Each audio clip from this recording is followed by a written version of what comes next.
Bonjour à tous. Alors aujourd'hui on fait le sixième TD qui est dédié à la playlist Débuter la programmation par JavaScript. C'est un TD qui est destiné à des gens qui n'ont jamais programmé. Alors si c'est bien le cas, je vous conseille de faire avant ce TD les tutoriels de cours, puis de vous évaluer avec le quiz et son corrigé vidéo, dans lequel je vous donne des infos supplémentaires.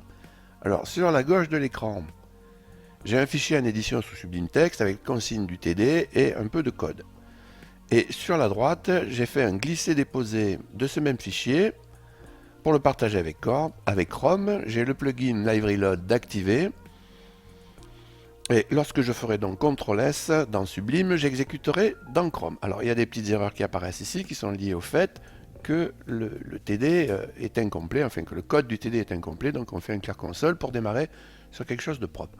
Alors au niveau des consignes du TD, on est dans le contexte, enfin au niveau du TD, on est dans le contexte de l'exemple qui a servi de fil conducteur au TD de cours, c'est-à-dire un trader qui achète des actions et qui les revend.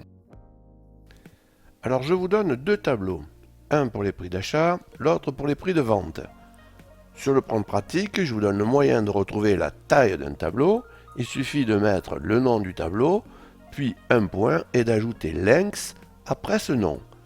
Alors on va faire un essai avec la console, puisqu'on a la console sous la main. Je vais faire CTRL-D, CTRL-C. Ici, je vais dans la console, CTRL-V, et je vais ajouter length, il se présente, parfait. Donc vous voyez qu'il vaut 5, ce qui correspond bien à notre taille de tableau. Alors sur le plan théorique, en JavaScript, en fait length est la propriété d'un objet, le tableau. On n'a pas encore vu ce que c'est. On va voir ça comme une variable, length, qui est associée à une autre, le tableau. Et il y a un point entre les deux variables qui marque cette association.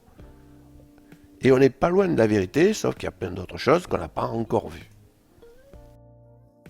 Ensuite, je vous demande de compléter la fonction pour calculer le nombre de trades que le trader a gagné. Ce qui veut dire le nombre de trades où il a fait un bénéfice. Alors là, c'est un petit peu plus compliqué que les TD précédents, car je ne vous donne pas la liste des paramètres de déclaration. Donc il va falloir les trouver.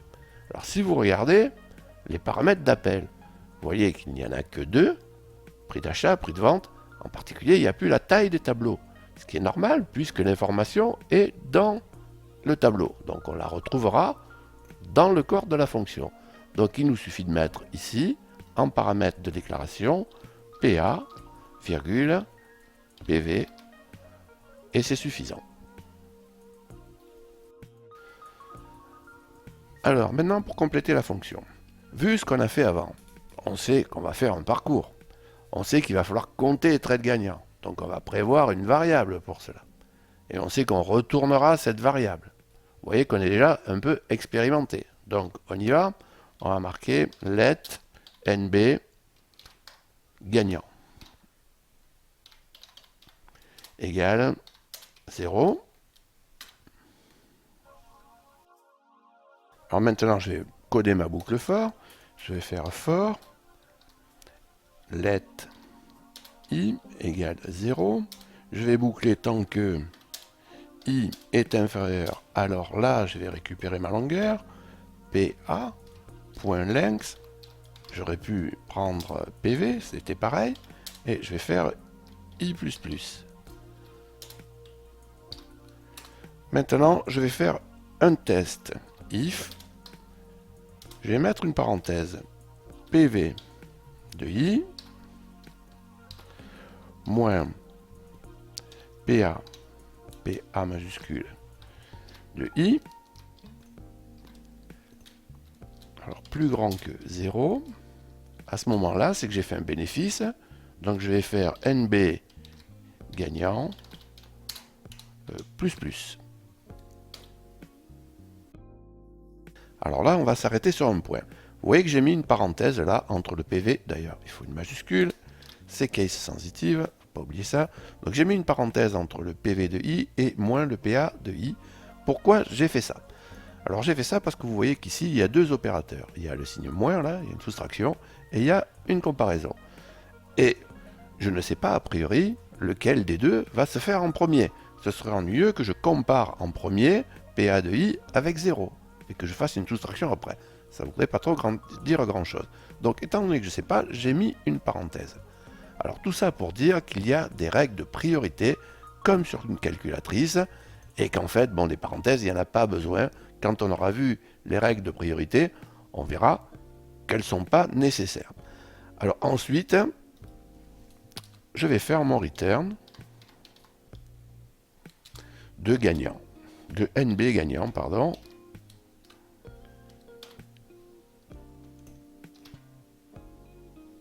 Et le nombre de trades gagnants, donc là la console c'était pas propre, allez, je vais recommencer, je vais faire un clear console, je vais enlever ça,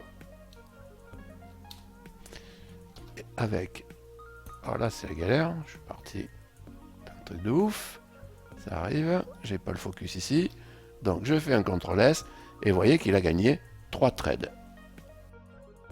Alors on va vérifier, il faut toujours vérifier.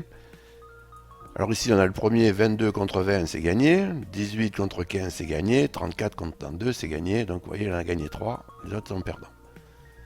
Alors qu'est-ce qu'on peut remarquer d'autre dans ce TD? On peut remarquer qu'on a ici, au niveau de l'affichage, on a affiché donc, on a concaténé la chaîne trade gagnant ici, avec le retour de l'appel à la fonction compter trade gagnant.